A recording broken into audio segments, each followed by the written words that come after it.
దేవునికి స్తోత్రం. ఆదికాండము మొదటి గ్రంథం. పాత నిబంధన గ్రంథంలో మొదటి పుస్తకము ఆదికాండం. ఆదికాండంలో 50 అధ్యాయాలు ఉన్నాయి. మొదటి అధ్యాయం. మొదటి దినాన్ని దేవుడు వెలుగుని చీకటిని ఆయన వేరుపరిచాడు. వెలుగుకు పగలని పేరు పెట్టాడు, చీకటికి రాత్రి అని పేరు పెట్టాడు. రెండవ రోజు ఈ జలముల మధ్య ఒక విశాలాన్ని ఏర్పాటు చేశాడు. విశాలాన్ని ఏర్పాటు చేసి ఆ విశాలానికి ఆకాశం అని పేరు పెట్టాడు. మూడవ రోజు సముద్రాన్ని, భూమి మీద చెట్లను, గడ్డిని, విత్తనములు ఇచ్చే చెట్లను, వీటన్నిటిని కూడా మొలిపించాడు. నాలుగవ రోజు పెద్ద జ్యోతిని అనగా సూర్యుని, చిన్న జ్యోతిని అనగా చంద్రుని, నక్షత్రములను ఆయన చేశాడు. ఐదవ రోజు వచ్చేసరికి జలములు సమృద్ధిగా చలించే వాటిని పుట్టించుగాకని ఆయన పలికాడు. అంత మాత్రమే కాదు, ఆకాశ విశాలంలో కూడా పక్షులు ఎగురునుగాక అని దేవుడు పలికాడు. అంటే నీటిలో జంతువులను, ఆకాశంలో ఎగిరే పక్షులను సృజించాడు. ఆరవ రోజు ఆయన మృగాలను, అడవి జంతువులను, పశువులను, పురుగులను కూడా ఆయన సృజించాడు. తర్వాత నేల మంటిని తీసుకుని ఆయన స్త్రీనిగాను పురుషునిగాను సృజించింది ఆరవ రోజు. ఇది మొదటి అధ్యాయం. రెండవ అధ్యాయము ఆయన విశ్రాంతి తీసుకున్నాడు. 7వ దినాన విశ్రాంతి తీసుకుని మరొకసారి ఆయన సృష్టించిన ఆ యొక్క ఉత్పత్తి క్రమం గురించి మరొకసారి ఆ మాటలు మనకు కనబడతాయి. ఆ దినాల్లో వాన లేదు, భూమి మీద వాన కురిపించలేదు దేవుడు. అయితే ఆవిరి భూమి మీద నుండి లేచి నేల అంతటిని కూడా తడిపింది. దేవుడు మనుషుని సృజించే విధానం కూడా 2వ అధ్యాయంలో రాయబడింది. నేల మంటిని తీసుకుని నాసికారంధ్రంలో, ఆ ముక్కులో ఆయన జీవాయును ఊదినప్పుడు మనుషుడు జీవాత్మ అయ్యాడు. ఆ యొక్క మనుషుని ఒక తోటలో ఉంచాడు. ఆ తోట పేరు ఏదెను. ఆ తోటలో అన్ని ఫలవృక్షాలను మొలిపించాడు. అంత మాత్రమే కాదు, తోట మధ్యలో ఒక జీవ వృక్షమును, మంచి చెడ్డల తెలివినిచ్చే వృక్షమును కూడా ఆయనే మొలిపించాడు. ఆ యొక్క ఏదెనులో నుండి ఒక నది బయలుదేరింది. ఆ నది 4 శాఖలుగా అది విభాగించబడింది. మొదటిది హవీలా అనే దేశమంతా పారే ఒక నది, దాని పేరు పీషోన్. అక్కడ చాలా శ్రేష్టమైన బంగారం ఉంది. రెండవ నది గీహోన్, అది కూషు దేశమంతటి చుట్టూ కూడా పారుతుంది. మూడవ నది పేరు హిద్దెకెలు, అది అషూరు తూర్పు వైపున పారుతుంది. 4వ నది పేరు ఫరాతు లేకపోతే యూఫ్రటీసు అని అంటారు. ఈ 4 నదులు కూడా ఏదైనా తోటల నుండి బయలుదేరినట్లుగా మనము 2వ అధ్యాయంలో చూస్తున్నాం. ఆదాము ఒంటరిగా ఉండ దేవుడు చూసి ఆయన ఏం చేశాడంటే ఆదాముని పండుకోబెట్టి అతని యొక్క ప్రక్కటెముకల్లో ఒక దాన్ని తీసుకుని ఆ చోటిని మాంసంతో పూర్తి చేసి ఆ తీయబడిన ఎముకను, ఒక ప్రక్కటెముకను ఒక స్త్రీగా ఆయన నిర్మించి ఆదాము దగ్గర తీసుకొచ్చాడు. ఆదాము అతని భార్య ఇద్దరు కూడా వారు ఏక శరీరంగా ఉన్నారు, వారు సిగ్గు ఎరుగక ఉన్నారు అని 2వ అధ్యాయంలో మనం చూస్తున్నాం. 3వ అధ్యాయం వచ్చేసరికి పాపము ప్రవేశించిన ఘటన మనకు కనబడుతుంది. సర్పము యుక్తిగలది. ఈ సర్పంలో సాతానుడు దూరి ఆదాము హవ్వ ఇద్దరు కూడా ఒక దగ్గర లేరు. హవ్వేమో ఆమె ఒక్కతే కనబడినప్పుడు ఆమెతో ఆ యొక్క సర్పం మాట్లాడింది, మీరు చావనే చావరు, ఈ వృక్షఫలం చాలా అందంగా ఉన్నాయి, రమ్యంగా ఉన్నాయి, తీసుకో అని ఆ యొక్క వృక్ష ఫలాన్ని తినమన్నప్పుడు హవ్వ ఆ వృక్ష ఫలమును తిని తన భర్త కూడా ఇచ్చింది. తినగానే వారిద్దరి కన్నులు కూడా తెరవబడ్డాయి. వారు దిగంబరులు అని వారు తెలుసుకున్నారు. వారు దిగంబరులను తెలుసుకుని అంజురపు ఆకులతో వారు తమ యొక్క వస్త్రాలుగా తయారు చేసుకున్నారు. దేవుడు పిలిచినప్పుడు ఆదాము హవ్వలిద్దరూ కూడా పారిపోయారు. వారి దగ్గరికి రాలేదు. వెంటనే దేవుడు అడిగాడు, నేను తినవద్దని చెప్పిన పండ్లు తిన్నావా అన్నప్పుడు వారు మరి ఒకరి మీద ఒకరు పెట్టుకుంటారు. దేవుడు ముగ్గురిని కూడా రమ్మంటాడు, ఆదాముని హవ్వని అలాగే సర్పముని కూడా రమ్మంటాడు. వారికి మరి శాపం లేకపోతే శిక్షలు ఆయన ఇచ్చి ఆయన ఏం చేశాడంటే మరి శాపములు వారికి ఇస్తాడు. తర్వాత వారిద్దరిని కూడా ఆదాము హవ్వని ఆ ఏదెన్ తోటలో నుండి త్రోసివేసి వారిద్దరిని కూడా గెంటేస్తాడు. గెంటి వేసి ఆ యొక్క ఏదేని తోటకి ఒక కాపలా పెడతాడు, కెరూబులు పెడతాడు. జీవవృక్షానికి పోయే మార్గంలో మరి అటు ఇటు తిరుగుచున్న ఖడ్గజ్వాలను నిలబెడతాడు. ఇది 3వ అధ్యాయం. 4వ అధ్యాయం వచ్చేసరికి కయీను హేబేలు యొక్క అర్పణ మనకు కనబడుతుంది.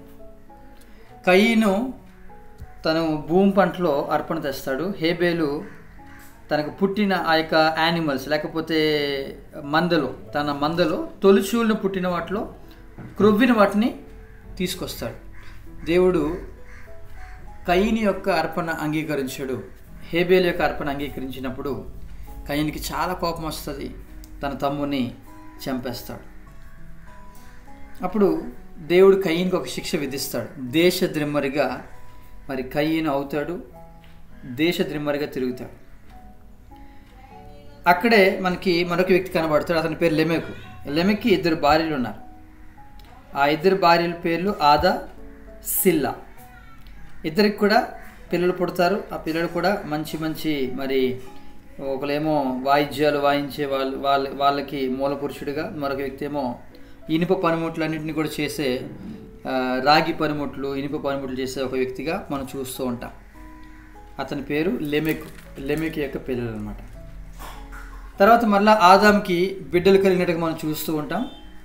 హేబేలుకు బదులు షేతు పుడతాడు. షేతుకు కూడా కుమారుడు పుడతాడు, ఎనోషు. పుట్టిన అక్కడి నుండి ప్రార్థన అనేది దేవునికి ప్రార్థన చేయుట అనేది ప్రారంభమైంది.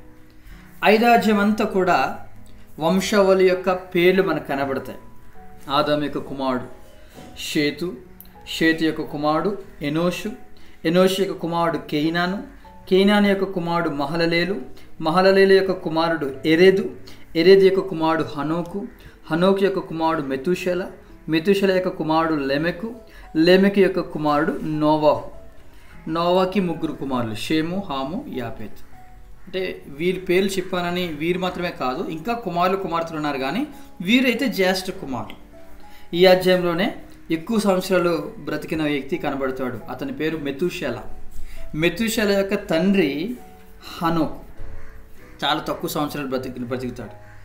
హనోకు యొక్క తండ్రి 2వ హైయెస్ట్, అంటే 962 ఎరేదు. సెకండ్ హైయెస్ట్ అనమాట. ఫస్ట్ హైయెస్ట్ మెతూషెల 969 సంవత్సరాలు బ్రతుకుతాడు. తన యొక్క తాతగారు 962, సెకండ్ హైయెస్ట్ ఎరేదు. ఇది 5వ అధ్యాయం.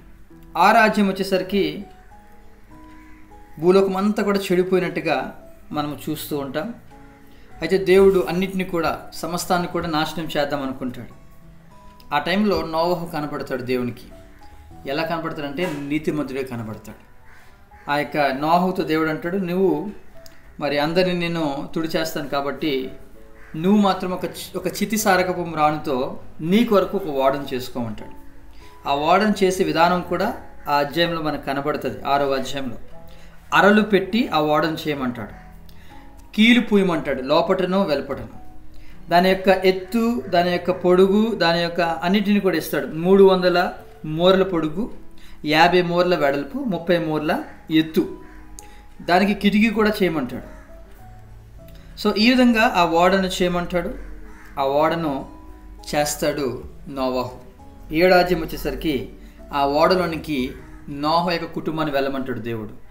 అందరినీ కూడా, అంటే అందరిని అంటే నోవహుని, నోవహు యొక్క భార్య, నోవహు యొక్క 3 కుమారులు, నోవహు యొక్క 3 కోడళ్ళు, వాళ్ళందరినీ వెళ్ళిన తర్వాత మరి భూమి మీద భయంకరమైన వర్షము ప్రారంభమవుతుంది. వారిని మాత్రమే కాదు, జంతువులను కూడా 2 వేసి వెళ్ళమంటాడు.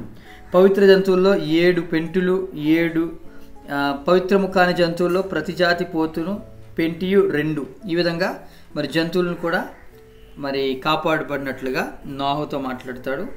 అక్కడి నుండి భయంకరమైన ప్రచండముగా మరి వర్షము భూమి మీద కురుస్తుంది. 40 దినాలు కూడా జల ప్రవాహము కురిసినట్టుగా మనకి 7వ అధ్యాయంలో రాయబడుతుంది. 8వ అధ్యాయం అంతా కూడా మరి నోహు ఓడలోనే ఉన్నాడు. ఓడలోనే ఉన్నప్పుడు ఆ నీళ్లు ఆరడం గురించి మనం చూస్తూ ఉంటాం. వర్షం ఆగిపోద్ది 40 దినాల తర్వాత, కానీ నీళ్లు మాత్రము ఆ యొక్క నేల మీద ఇంకా అలాగే ఉంటుంది. అది మెల్లమెల్లగా ఆరి అప్పుడు నోహు యొక్క ఓడ అరారాత్ అనే కొండల మీద నిలుస్తారు. అక్కడ నుండి దేవుడు వారిని బయటికి రమ్మంటాడు. బయటకు వచ్చిన తర్వాత నోహు ఒక బలిపీఠం కట్టి దేవునికి దహన బలి అర్పిస్తాడు. 9వ అధ్యాయం వచ్చేసరికి మరి నోవహు ఒక ద్రాక్ష తోట వేసుకుంటాడు. దేవుడు నోహుతో నిబంధన చేస్తాడు, ఇంకెప్పుడు కూడా నేను మరి జల ప్రవాహాన్ని భూమి మీద పంపించును అని ఒక రెయిన్బో అంటే ఒక ఇంద్రధనుస్సుని మేఘంలో ఉంచుతానంటాడు దేవుడు. తర్వాత నోహు ఒక వ్యవసాయం చేస్తాడు. వ్యవసాయం చేసి ఒక ద్రాక్ష తోట వేసుకుని అక్కడేమో బాగా త్రాగి ద్రాక్ష రసం తాగి మత్తునిగా కనబడతాడు. ఆ యొక్క బట్టలు కూడా లేవు అనమాట నోహు మీద. ఆ టైంలో తన చిన్న కుమారుడు, నోహు యొక్క చిన్న కుమారుడు ఉన్నాడు కదా, షేము, హాము, యాపేతు. హాము అనమాట. ఈ హాము చూస్తాడు. చూసి మరి ఇద్దరికి చెప్తాడు, అన్నయ్యకి తమ్ముడికి, షేముకి యాపేతుకి చెప్తాడు. వారు మరి తమ తండ్రి నేకెడ్నెస్ అంటే దిగంబరత్వాన్ని చూడకుండా వారు వెనక నుండి వచ్చి వారు నోహుని బట్టలతో కప్పుతారనమాట. ఇది తెలుసుకున్న నోహు శపిస్తాడు హాముని, కానీ షేముని, యాపేతుని వారిని ఆశీర్వదిస్తాడు. అది 9వ అధ్యాయం. 10వ అధ్యాయం వచ్చేసరికి నోహు యొక్క కుమారుల యొక్క వంశావళి గురించి మనకు కనబడుతుంది. ఈ అధ్యాయం అంతా కూడా పేర్లు ఉంటాయి, చాలా రకాల పేర్లు మనకు కనబడతాయి. ఇందులో ఒక ఇంట్రెస్టింగ్ ఒక మాట మరి 10వ అధ్యాయంలో కనబడుతుంది. ఏంటంటే ఈ యొక్క భూమి అంటే మన యొక్క భూమి దేశాలుగా విభాగింపబడినట్టుగా కూడా రాయబడింది. ఎవరి యొక్క టైంలో అంటే పెలేగు అనే ఒక వ్యక్తి పుట్టినప్పుడు భూమి దేశాలుగా విభజించబడినది. అంతేకాదు ఈ 10వ అధ్యాయంలోనే ఒక బలిష్టమైన వ్యక్తి కనబడతాడు, పరాక్రమశాలి. అతని పేరు నిమ్రోదు. అతడు భూమి మీద పరాక్రమశాలి అని మరి సామెత కూడా ఉన్నట్టుగా మనం ఈ అధ్యాయంలో చూస్తూ ఉంటాం. 11వ అధ్యాయం వచ్చేసరికి బాబేలు గోపురం. వాళ్ళందరూ అనుకుంటారు మనందరం కూడా ఒక పెద్ద గోపురాన్ని కట్టుకుందాం, ఇంకెక్కడికి వెళ్ళకుండా ఇక్కడే ఉండిపోదాం అనుకుంటాడు. కానీ ఆ టైంలో దేవుడు వారి యొక్క భాషల్ని తారుమారు చేస్తాడు. అది 11వ అధ్యాయం. ఈ 11వ అధ్యాయంలోనే మరలా షేము యొక్క వంశాలు కనబడుతుంది. ఆ షేము యొక్క వంశాలలోనే అబ్రహాం గురించి మనకి అక్కడ రాయబడింది. అబ్రహాం యొక్క ముందుటి పేరు అబ్రాము. ఈ అబ్రాము తన యొక్క కుటుంబం గురించి ఆ ఆఖరి వచనాలు కనబడుతుంది. అబ్రాము యొక్క తండ్రి పేరు తెరహు. ఈ తెరహుకి 3 కుమారులు. ఒకరు అబ్రాము, రెండోది నాహోరు, 3 హారాను. ఈ హారానికి పుట్టినోడే లోతు అనమాట. సో ఇది మరి అబ్రహాం యొక్క చరిత్రగా మనం చూస్తున్నాం. 12వ అధ్యాయం వచ్చేసరికి దేవుడు అబ్రహాం రమ్మంటాడు. అప్పటికి అబ్రహాం యొక్క వయసు 75 సంవత్సరాలు. వచ్చేస్తాడు, కానీ లోతును కూడా తీసుకొస్తాడు. అప్పటికి లోతుకి ఇంకా వివాహం అవ్వలేదు. సో లోతును కూడా తీసుకొస్తాడు. మరి ఆ విధంగా వారు ఏం చేస్తారంటే బయలుదేరి వారు వచ్చేస్తారు. అయితే అప్పుడు ఒక కరువు వస్తుంది. ఆ కరువు వచ్చినప్పుడు అబ్రహాం ఏం చేస్తాడంటే ఐగుప్తు దేశానికి వెళ్ళిపోతాడు. ఐగుప్తులో నివసిస్తాడు. అక్కడ తన యొక్క భార్యని చెల్లి అంటాడు. అక్కడ మనం అధ్యాయం అంతా కూడా చదివితే దేవుడు మరి నిజంగా అబ్రహాంకి సహాయం చేస్తాడు. ఎటువంటి ఆపద తన భార్య కలగకుండా దేవుడు కాపాడుతాడు. మళ్ళా ఆ యొక్క ఐగుప్తు రాజు తన యొక్క భార్యని అంటే అబ్రహాం యొక్క భార్యని మళ్ళీ అతనికి అప్పగిస్తాడు. 13వ అధ్యాయం వచ్చేసరికి గొడవలు లోతుకి అబ్రహాంకి అంటే అబ్రహాం యొక్క పనులకి లోతు యొక్క పనులకి గొడవలు అవుతాయి. ఈ గొడవల్లో ఇద్దరు కూడా విడిపోతారు. అబ్రహాం ఏమో మరి కనాన్ దేశానికి నివసించడానికి వెళ్తాడు. లోతు ఏమో మరి సొదొమ గొమొర్రా ఆ ప్రాంతంలో నివసించడానికి వెళ్తాడు. అది 13వ అధ్యాయం. 14వ అధ్యాయం వచ్చేసరికి సొదొమలో యుద్ధం వస్తుంది. ఆ యుద్ధంలో లోతు కుటుంబం అంతా కూడా మరి చాలా ఇబ్బందులకు గురవుతుంది. ఆ టైంలో మరి అబ్రహాం వెళ్ళి మరి తన యొక్క పని వాళ్ళందరినీ తీసుకువెళ్ళి లోతును కాపాడుతాడు, లోతు యొక్క కుటుంబాన్ని కాపాడుతాడు. తర్వాత 15వ అధ్యాయం వచ్చేసరికి దేవుడు అబ్రాహాముతో మాట్లాడతాడు. నీకు నీ సంతానం ఇస్తాను, అయితే ఒక బలి నువ్వు ఇవ్వాలని చెప్పి ఒక బలి అడుగుతాడు దేవుడు. ఆ బలి ఇస్తున్న టైంలో ఆ యొక్క దేవుడు ఇమ్మన్న ఆ యొక్క బలి పశువుల్ని వధించి అక్కడ పెడతాడు. ఉదయకాలం నుండి సాయంత్రం వరకు కూడా దేవుడు వస్తాడేమో అని అబ్రాహాం వెయిట్ చేస్తాడు, కానీ దేవుడు ఇంకా రాలా. ఆ టైంలో అబ్రాహాం గాఢ నిద్ర కలుగుతుంది. ఆ నిద్రపోయిన టైంలో దేవుడు వస్తాడు. వచ్చి మరి అబ్రాహాంతో అంటాడు, ఇదిగో మరి నీ సంతానం వారు ఒక దేశంలో వారు పరదేశులుగా ఉంటారు 400 సంవత్సరాలు అని దేవుడు మాట్లాడతాడు. అది 15వ అధ్యాయం. 16వ అధ్యాయం వచ్చేసరికి మరి అబ్రహాంకి పిల్లలు లేరు కదా. షారా అంటది, మరి నాకు పిల్లలు లేరు కాబట్టి మన దాసి ఉంది కదా ఆగర్ ఎలా వచ్చిందంటే, వీళ్ళు ఐగుప్తు దేశానికి వెళ్తారు కదా. ఐగుప్తులో ఆ రాజు చాలామంది దాసుల్ని ఇస్తాడు అబ్రహాంకి. ఆ దాసుల్లో ఒక ఆవిడ పేరు హాగర్. ఆ హాగర్తో వెళ్ళమంటది. అబ్రాహాము షారాయి మాట విని వెళ్తాడు. వెళ్ళిన తర్వాత ఒక కుమారుడు పుడతాడు. ఆ కుమారుడికి ఇష్మాయేలు అనే పేరు కూడా పెడతాడు. అప్పటికి అబ్రాహాం యొక్క వయసు 86. 17వ అధ్యాయం వచ్చేసరికి అబ్రాహాం యొక్క వయసు 99 సంవత్సరం. దేవుడు అంటాడు, అబ్రామా నా సన్నిధిలో నడుస్తూ నిందారహితంగా ఉండాలి అని దేవుడు మాట్లాడతాడు. అప్పుడు అబ్రాహాం యొక్క పేరుని మారుస్తాడు, అబ్రాహాము అని పేరు మారుస్తాడు. షారా యొక్క పేరు షారా, అప్పటికి షారాయి అంటాము, కానీ ఆ షారాయి యొక్క పేరు షారాగా మార్చి అక్కడ ఒక నిబంధన చేస్తాడు. ఏంటి ఆ నిబంధన అంటే సున్నతి చేయమంటాడు. సున్నతి. సో ప్రతి ఒక్క మగవాడు సున్నతి పొందుకోవాలి. అబ్రాహాం కుమారుడు ఇష్మాయిల్ ఇద్దరు కూడా ఒకే రోజు సున్నతి పొందుకుంటారు. అప్పటికి ఇష్మాయిల్ యొక్క వయసు 13 సంవత్సరాలు. 13 సంవత్సరాలు. అబ్రాహాం యొక్క వయసు 99 సంవత్సరాలు. ఇది 17వ అధ్యాయం సున్నతి గురించిన మాట. 18వ అధ్యాయం వచ్చేసరికి దేవుడు అబ్రాహాంను దర్శిస్తాడు. దేవునికి చక్కటి భోజనం ఏర్పాటు చేస్తాడు అబ్రాహాం. దేవుడు అబ్రాహాంను దీవిస్తాడు. దీవించి వాళ్ళు వెళ్ళిపోతున్న టైంలో సొదొమ గురించి దేవుడు మాట్లాడతాడు. ఇగో సొదొమ నేను నాశనం చేస్తా అంటాడు. అప్పుడు దేవునితో ఒక బేరాలాడినట్టుగా ఒక ప్రార్థన చేస్తాడు అబ్రాహాం. 50 మంది ఉంటే క్షమిస్తావా, 40 మంది ఉంటే, 30 మంది ఉంటే, అలాగా 10 మంది దాకా వస్తాడు. దేవుడు అంటాడు, తప్పకుండా క్షమిస్తాను 10 మంది నీతిమంతులు ఉన్నా అని చెప్పి ఆయన వెళ్ళిపోతాడు. ఇది 18వ అధ్యాయం. 19వ అధ్యాయం వచ్చేసరికి దేవుడు అబ్రహాం దగ్గర ఇంటికి వచ్చాడు కదా, 2 దేవదూతలు తీసుకుని. దేవుడు వెళ్ళిపోతాడు, కానీ ఆ 2 దేవదూతలు సొదొమ పట్టణానికి వెళ్తారు. ఆ సొదొమ పట్టణంలో లోతు యొక్క కుటుంబం దగ్గరికి వెళ్తారు. అప్పటికి లోతు చూస్తాడు, వారిద్దరిని రమ్మంటాడు. వారంటారు మేము రాము అంటారు. కానీ లోతు బలవంతం చేసి వారిని తీసుకెళ్ళి భోజనం పెట్టిన తర్వాత వాళ్ళంటారు మరి మీరు మాతో పాటు వచ్చేసింది అంటారు. కానీ లోతు తడవ చేస్తాడు. అప్పటికి ఆ ఊరోళ్ళందరూ కూడా వచ్చేసి ఆ ఇద్దరిని పంపించమంటారు. ఎందుకు అంటే వారిని బలవంతం చేయడానికి, బలాత్కారం చేయడానికి. కానీ లోతు ఒప్పుకోడు. నాకు 2 కుమార్తెలను వారిని పంపిస్తానంటాడు.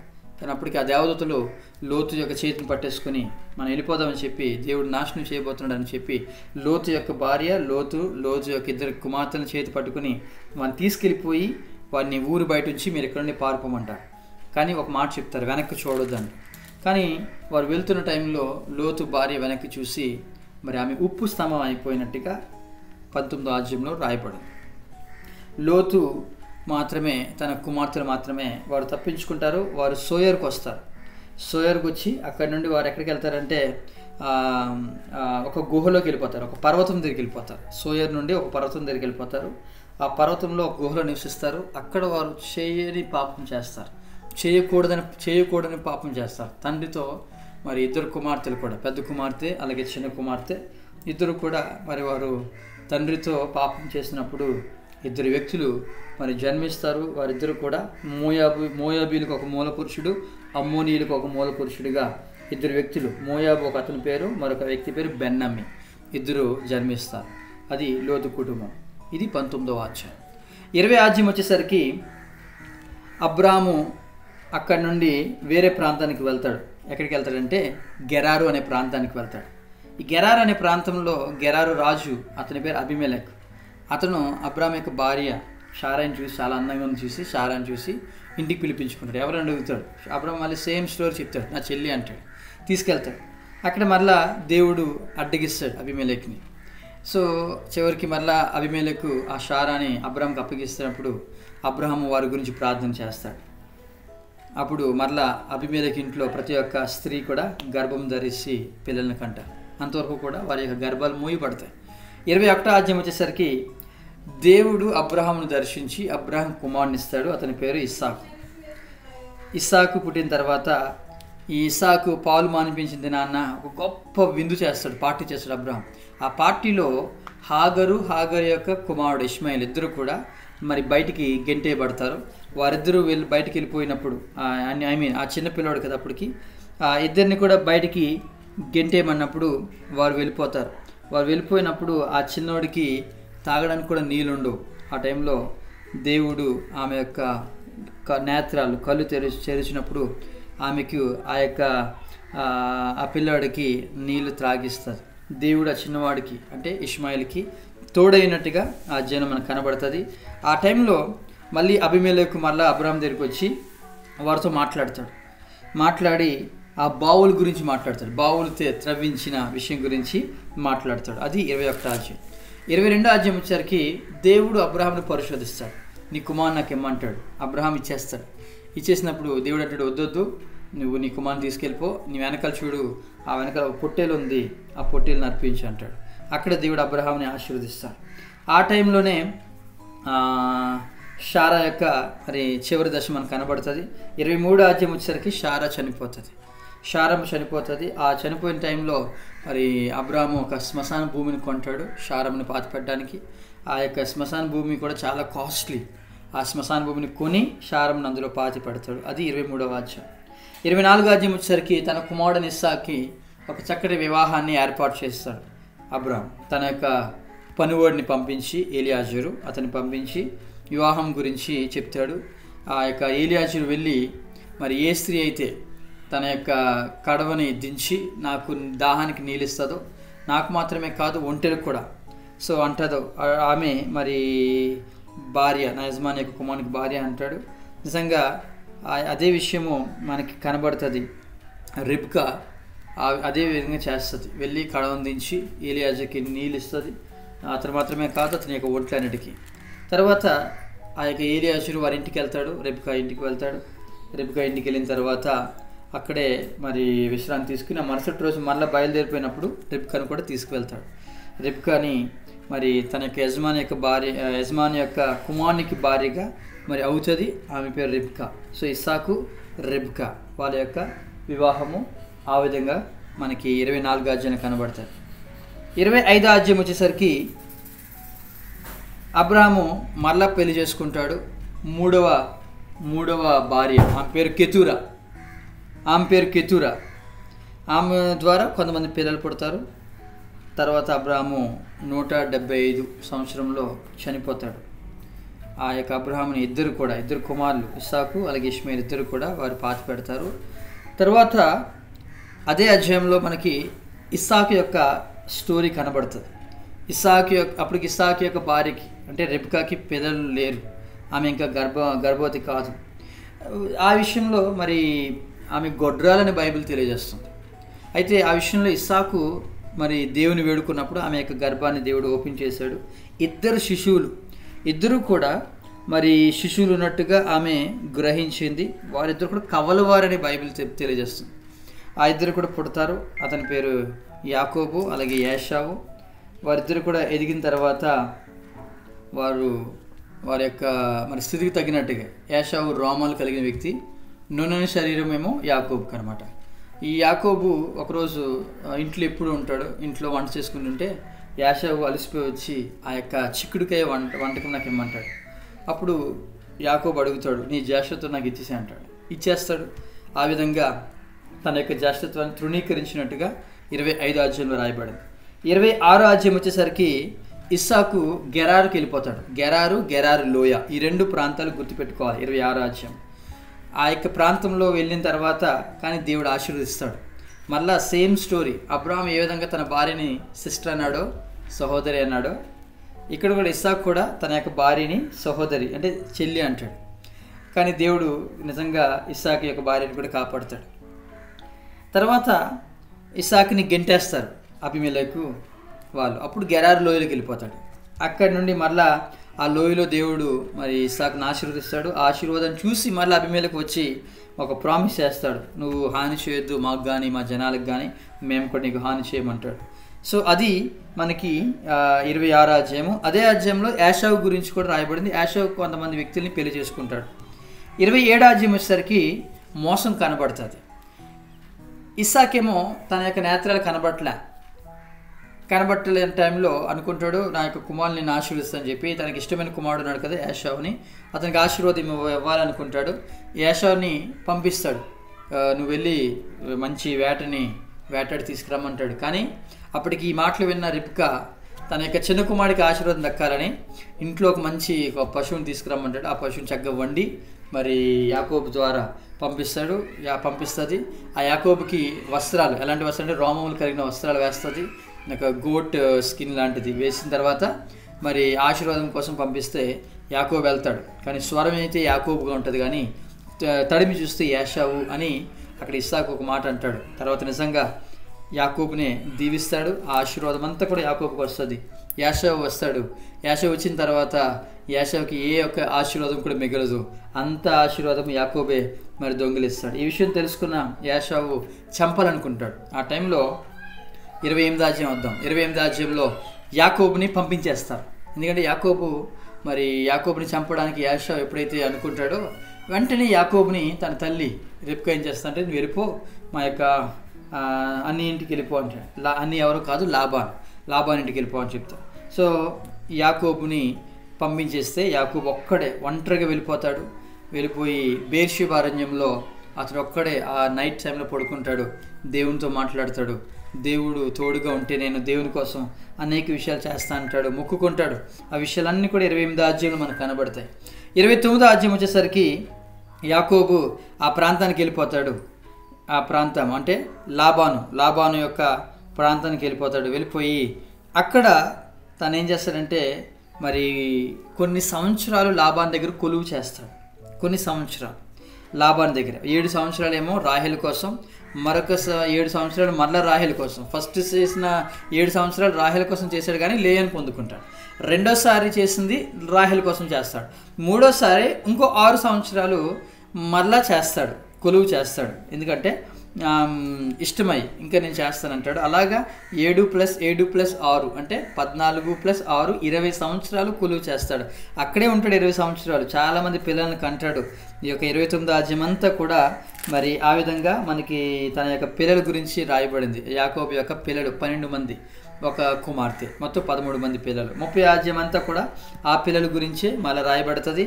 ఆ 30వ అధ్యాయంలో లాబాను యొక్క మందంతా కూడా యాకోబుకి చెందుతుంది అనమాట. అంటే యాకోబుకి అవుతుంది. అక్కడ కండిషన్లు ఉంటాయి. ఏ కండిషన్ అయితే లాబాను పెడతాడో అదే కండిషన్తో ఉన్న యానిమల్స్ లేకపోతే మంద పుడుతుంది. ఆ మంద అంతా కూడా మరి యాకోబుది అనమాట. సపోజ్ లాబాన్ అంటాడు, మచ్చలు అనేవి కూడా నీవి, మచ్చలు లేనివి నావి అంటాడు.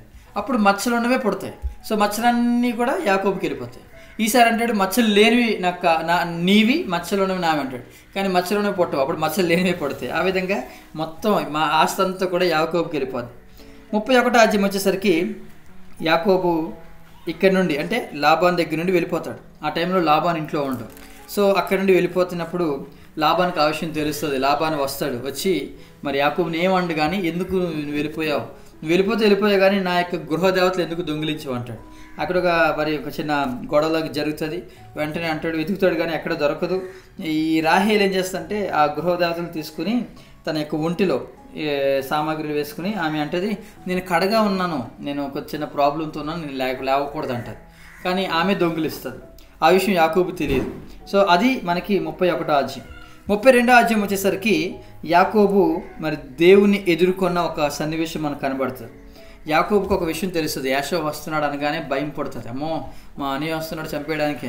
అప్పుడు మరి పిల్లలందరినీ, తన భార్యలందరినీ ముందు పంపించేస్తాడు. ఒక్కడే మిగిలిపోతాడు. ఒక నది దగ్గర మిగిలిపోతాడు, యబ్బోక్ అనే ఒక నది దగ్గర. అక్కడ దేవుడు మరి దర్శిస్తాడు. ఆ టైంలో కూడా యుద్ధం చేస్తాడు దేవునితోనే. కానీ దేవుడు అతనికి ఒక దెబ్బ వేస్తాడు ఆ యొక్క తొడగూటి మీద. వెంటనే ఇంకా కుంటుకుంటూ నడుస్తాడు. అక్కడి నుండి తన యొక్క జీవితం అంతా కూడా కుంటుకుంటూనే నడుస్తాడు యాకోబు. అది 32వ అధ్యాయం. 33వ అధ్యాయం వచ్చేసరికి యాషావుకి యాకోబుకి సమాధానం ఉంటుంది. ఇద్దరు కూడా కలిసిపోతారు. తర్వాత అక్కడి నుండి యాషావు ఏదోం అనే ప్రాంతానికి వెళ్ళిపోతాడు. యాకోబు షేయిరు అంటే ఇంకా చెప్పాలంటే సుక్కోతుకి వెళ్ళిపోతాడు. యాషావు ఏమో షేయిర్కి వెళ్ళిపోతాడు, ఏదోము అటుపక్క వెళ్ళిపోతాడు. కానీ యాకోబు ఏమో సుక్కోతుకి వెళ్ళిపోతాడు. సుక్కోతు దగ్గర ఒక బిల్డింగ్ కట్టుకుంటాడు. ఆ సుక్కోతులోనే ఒక పాకలు వేసుకుంటాడు. అక్కడే మరి నివాసం ఉంటాడు. అది 33వ అధ్యాయం. 34వ అధ్యాయం వచ్చేసరికి లేయా యొక్క కుమార్తె అంటే దీనా తన యొక్క జీవితం అంతా కూడా నాశనం అయిపోద్ది. బలాత్కారానికి గురవుతుంది. ఆమెను ఒక వ్యక్తి పాడు చేస్తాడు. ఆ వ్యక్తి పేరు షెకెం. ఆ షెకెం ఆమెను పాడు చేస్తాడు. పాడు చేసిన తర్వాత కూడా అంటాడు, వదిలేడు, నేను ఆమెను పెళ్లి చేసుకుంటా అంటాడు. కానీ మరి యాకోబు యొక్క కుమారులు కపటంగా మాట్లాడతాడు, మీరు కూడా సున్నతి పొందుకుంటేనే మేము ఇస్తామంటారు. వాళ్ళు పొందుకుంటారు, సున్నతి పొందుకుంటారు. కానీ అయినా కూడా వీళ్ళు ఇష్టపడరు. వాళ్ళు సున్నతి పొందుకుని 3 రోజులు బాధపడుతున్నప్పుడు 3వ రోజు ఈ ఇద్దరు కుమారులు షిమ్యోను లేవి ఇద్దరు వెళ్ళి ఏం చేస్తారంటే ఆ యొక్క ప్రాంతంలో అందరినీ మగవాళ్ళందరినీ చంపేసి అక్కడ భార్యల్ని పిల్లలందరినీ కూడా వీరు తెచ్చుకుంటారన్నమాట. ఇదంతా 34వ అధ్యాయం.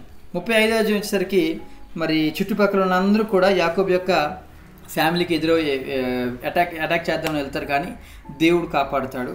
మరి ఆ టైంలోనే వారు అక్కడి నుండి ఎక్కడికి వెళ్తారంటే బేతేలుకి వెళ్తారు. తర్వాత రిబ్కా యొక్క దాదైన ఒక పని మనిషి చనిపోద్ది. అక్కడే బేతేలుకి దిగువలో ఒక దగ్గర పాతి పెట్టబడుతుంది. అక్కడి నుండి మనకి రాహేలు యొక్క మరణం మనకు కనబడుతుంది. వారు వెళ్తున్నప్పుడు దారిలో రాహేలు అప్పటికి గర్భిణి, ఆమె కుమార్ని కనేసి ఆమె చనిపోతుంది. ఆ కుమార్నికి బెంజమిన్ అనే పేరు పెడతారు. తర్వాత ఇస్సాకు చనిపోతాడు. ఇస్సాకుని తన యొక్క ఎదురు కుమారులైన యాషావు యాకోబు ఎదురు కూడా పాతి పెడతారు. 36వ అధ్యాయం వచ్చేసరికి యాషావు యొక్క వంశాలంతా కనబడుతుంది. యాషావు యొక్క వంశాల్లో ఎంతమంది మరి రాజులు ఉన్నారు వాళ్ళందరి యొక్క పేర్లు మనకు కనబడతాయి. 37వ అధ్యాయం వచ్చేసరికి యోసేపు యొక్క జీవితం ప్రారంభమవుతుంది. యోసేపుని తండ్రి ఎంతగానో ఇష్టపడతాడు యాకోబు. కానీ యోసేపు అంటే అన్నలకి ఇష్టం ఉండదు. అది 37వ అధ్యాయం. ఈ 37వ అధ్యాయంలోనే యోసేపు అమ్మివేయబడతాడు. ఒక గుంటలో పడవేయబడతాడు. తర్వాత అమ్మివేయబడతాడు. అక్కడి నుండి ఈ ఐగుప్తు దేశానికి అమ్మివేయబడతాడు. 37వ అధ్యాయం. ఈ 37వ అధ్యాయంలోనే యోసేపు యొక్క కళలు చూస్తాం. యోసేపుకి 2 కళలు వస్తాయి. ఆ 2 కూడా తాను అధికారిగా తను నిలబడతాడు. మిగతాలందరూ కూడా తనకి మొక్కుతున్నట్టుగా ఆ కళ కనబడుతుంది. దాన్ని షేర్ చేస్తాడు తన తండ్రికి తన అన్నలకి. వాళ్ళు చాలా కోపడతారు యోసేపు. కానీ దేవుడు యోసేపుని ఎప్పుడు కూడా మరి విడిచిపెట్టకుండా తోడుగా ఉంటాడు. అక్కడ నుండి 38వ అధ్యాయం వచ్చేసరికి ఈ యాకోబు కుమారులో ఒక వ్యక్తి ఉన్నాడు. అతని పేరు యూదా. ఈ యూదా ఏం చేస్తాడంటే వాళ్ళందరినీ విడిచిపెట్టేసి వేరే దేశానికి వెళ్ళిపోతాడు, వేరే ప్రాంతానికి వెళ్ళిపోతాడు. ఆ ప్రాంతంలో తను ఒక స్త్రీని వివాహం చేసుకుంటాడు. ఆ వివాహం చేసుకున్న ఆమె ద్వారా 3 బిడ్డలను కంటాడు. ఆ 3 బిడ్డల్లో మొదటివాడికి వివాహం చేస్తాడు. కానీ ఆ వ్యక్తి మంచోడు కాదు. ఆ వివాహం చేసిన అమ్మాయి పేరు తామారు. వివాహం చేస్తాడు కానీ ఆ యొక్క వ్యక్తి మంచోడు కాదు, అంటే పెద్ద కుమారుడు మంచోడు కాదు. సో అతను చనిపోతాడు. చనిపోయిన తర్వాత 2వ కుమారుని వెళ్ళమంటాడు. 2వ కుమారుడు పెళ్లి చేసుకుంటాడు, అదే ఆమె అంటే వదిని పెళ్లి చేసుకుంటాడు. అప్పుడు అతను కూడా చెడ్డోడు కాబట్టి అతను కూడా దేవుడు చంపేస్తాడు. అతను చనిపోతాడు. 3వ కుమారుని ఇవ్వడు యాకోబు, ఎందుకంటే మొదటి 2 కుమారులు చనిపోయారు కదా, 3వ కుమారుడు కూడా చనిపోతాడేమో అని ఇవ్వడు. అయితే ఆ విధంగా మరి యాకోబు యొక్క జీవితం ఒకటి మనకు కనబడుతుంది. అక్కడ యాకోబు మరి అదే కోడలతో మరి తాను కూడా మరి పోయినప్పుడు 2 కుమారుని కంటాడు. ఆ 2 కుమారుల పేర్లు కూడా పెరెసు, జెరహు అనే పేర్లు మనకు కనబడతాయి. వారిద్దరు కూడా యాకోబు యొక్క కుమారుడైన యూదా యొక్క బిడ్డలు అనమాట. ఇది 38వ అధ్యాయం. 39వ అధ్యాయం వచ్చేసరికి మరలా యోసేపు యొక్క జీవితం కనబడుతుంది. ఐగుప్తు దేశంలో బానిసగా ఉంటాడు. అయితే దేవుడు మరి యోసేపుకు తోడై ఉంటాడు. యోసేపు ద్వారా ఆ యొక్క ఐగుప్తుని ఇంటిని అంతటిని కూడా ఆశీర్వదిస్తాడు. ఆ ఐగుప్తుని ఎవరో కాదు, పోతీఫర్. ఈ పోతీఫర్ ఇంటిని ఆశీర్వదిస్తాడు.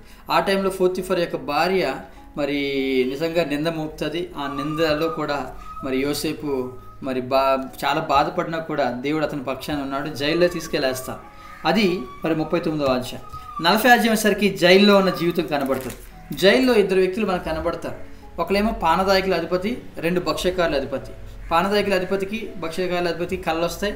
ఆ కళల భావాన్ని చెప్తాడు యోసేపు. ఆ యొక్క భావం తగ్గట్టుగానే వారికి జరుగుతుంది. ఒకరికేమో ప్రమోషన్ వస్తుంది ఉద్యోగంలో, 2వ వ్యక్తిని మరి చంపేస్తాడు ఫరో. ఆ విధంగానే జరుగుతుంది. భక్ష్యకారుల అధిపతిని చంపేశాడు, పానదాయకుల అధిపతికి ప్రమోషన్ ఇచ్చాడు, జాబ్ ప్రమోషన్. 41వ అధ్యాయం వచ్చేసరికి ఫరో కళలు వస్తాయి. ఆ కళ యొక్క భావం తెలియదు, కళ మర్చిపోతాడు. కానీ కళ మర్చిపోడు, కళ భావం తెలియదు, కళ భావం గురించి చెప్పమంటాడు.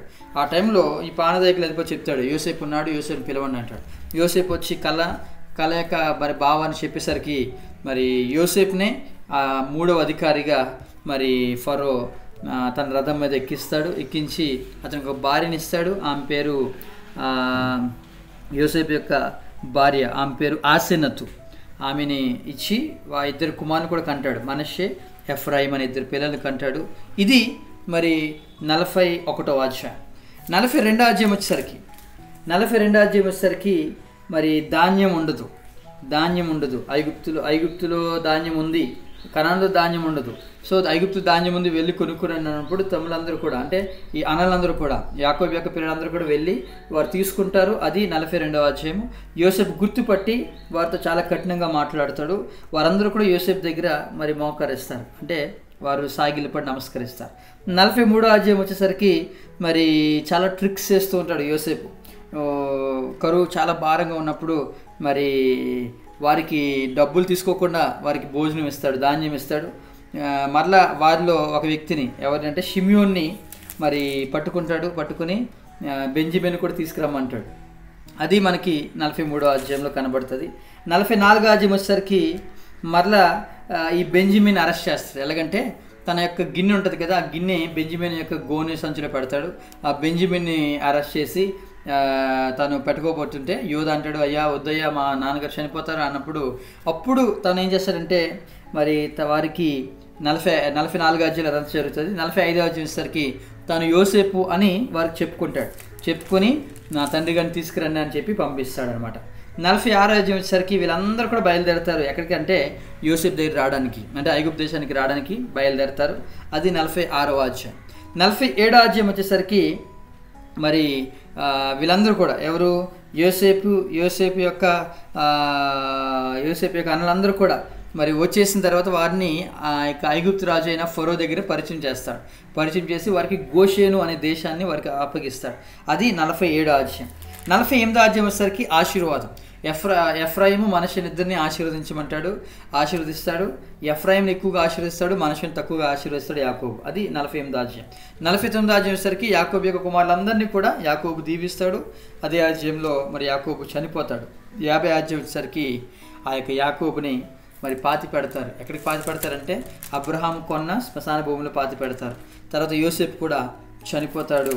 యోసేపు 110 సంవత్సరంలో యోసేపు కూడా చనిపోతాడు. ఇది 50వ అధ్యాయం. ఈ విధంగా ఈ 50 అధ్యాయాల్లో కూడా టోటల్గా ఒక సమ్మరీ అనమాట, బైబిల్ యొక్క సమ్మరీ ఈ అధ్యాయం అంతా కూడా. సో మీరు వినండి, ఆశీర్వాదం పొందుకోండి. God bless you. దేవుడు మిమ్మల్ని దీవించిన గాక. ఆమేన్.